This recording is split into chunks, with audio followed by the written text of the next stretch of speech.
no se cría más como antes. Antes era otra cosa, pero hoy no, hoy cambió todo. Hoy hay problemas tanto con las ovejas como los chivos. Tiene todos esos problemas por los líquidos, por muchas cosas del aire que cambió. Y por ahí no sabe por qué encuentra gallina muerta y que mueren de muerte súbita, le dice, bueno, y se muere. Y cambió todo. Antes era otra cosa, hoy cambió todo. Y ahí a lo mejor por ahí nace, en caso mío, los lechones deformados, que vive un día, dos se muere. O nace ciego, alguno nace que no tiene la orejita. La otra vez me ha nacido uno que no tenía para poder orinar. Y vivió 3 días y se murió.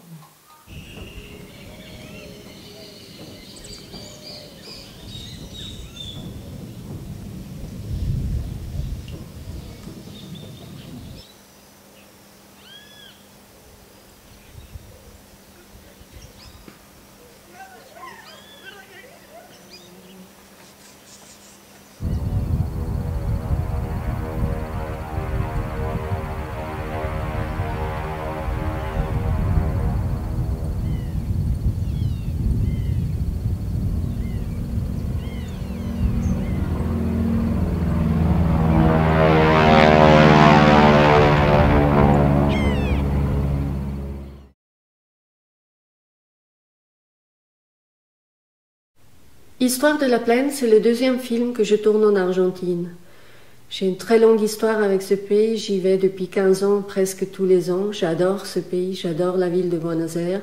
Et j'y ai déjà tourné le film Avenue Rivadavia, où à Buenos Aires, je suis cette avenue qu'on dit la plus longue du monde, pour raconter à travers les gens que je rencontre sur la route une histoire, une société, l'immigration, les crises économiques, toutes des motifs qui se déclinent tout au long d'une avenue.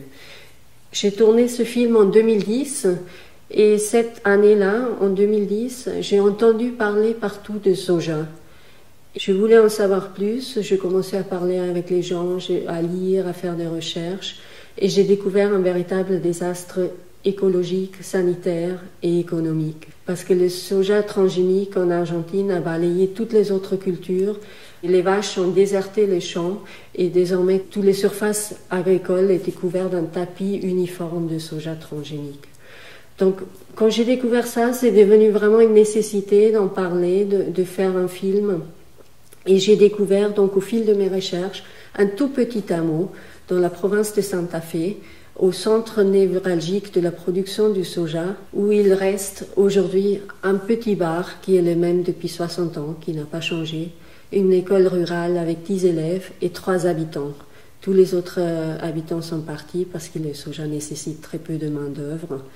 Et donc je me suis installée à Colonia Hansen et à travers les gens, les habitants et les gens qui passaient par là, j'ai raconté ce désastre qui se déroule là. Et les gens m'ont raconté d'autres histoires de ces contrées, de ces territoires, parce que c'est une histoire très, très courte finalement. Il y a 150 ans, c'était encore des tribus d'Indiens nomades qui vivaient là.